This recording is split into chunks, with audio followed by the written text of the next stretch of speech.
5 minute भी नहीं है। हमारे बच्चे बिना वेंटिलेटर के नहीं रह सकते, हमें ऑक्सीजन चाहिए, हर हालत में चाहिए, जैसे करो जल्दी करो।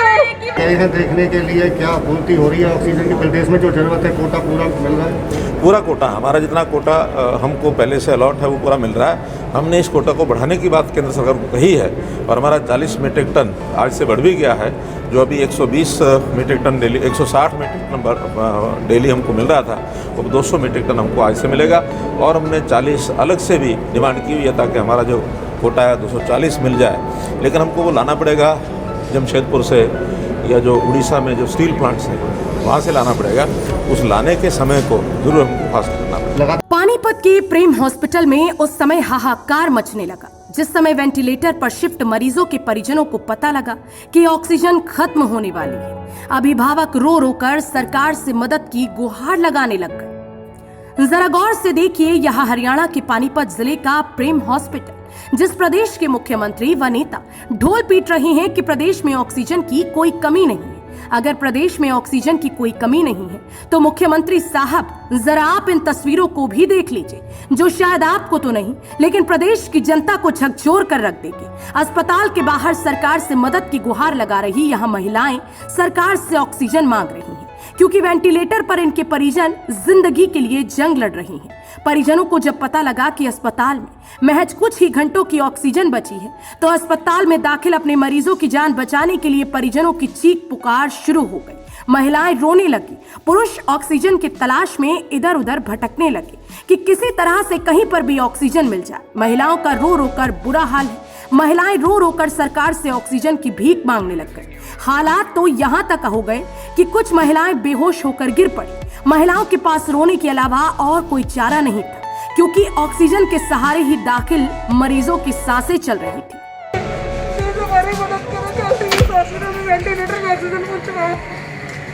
आप लोगों से विनती है, जनता से विनती है, हमारी मदद करो, सरकार से हमारी मदद करो। मेरे बच्चे की जिंदगी का सवाल है, हम भी मर जाएंगे, नहीं तो यहीं पर ही मर जाएंगे, हम भी नहीं। वेंटिलेटर पे कौन है आपका? कौन है? मेरा बेटा है जी। कितने साल का?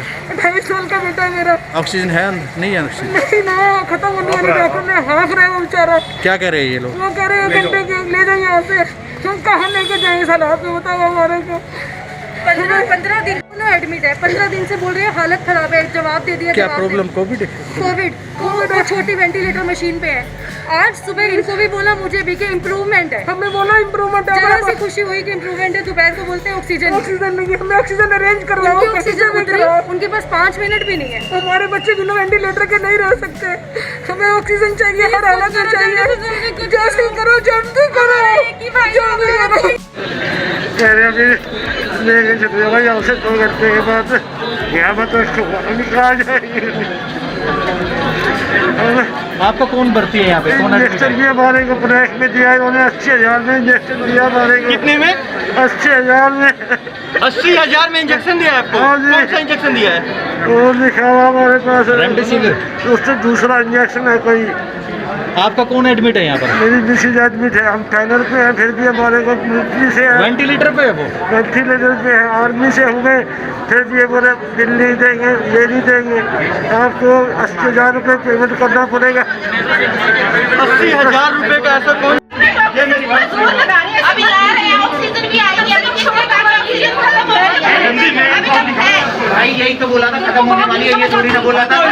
अभी हम रुकने का इंतजार करेंगे पेशेंट की। ये खत्म होने का आप ले जाओ, पेशेंटों को ले जाओ।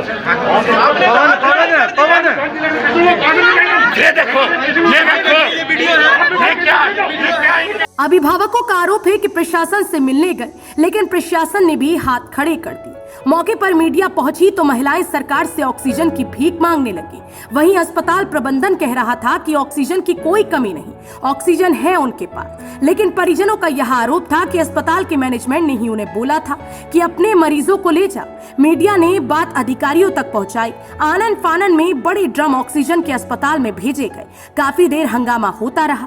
परिजन इस बात पर अड़े रहे कि सरकार परमानेंट ऑक्सीजन की व्यवस्था करे, क्योंकि अब उनके परिजन ऑक्सीजन के सहारे ही जीवित हैं।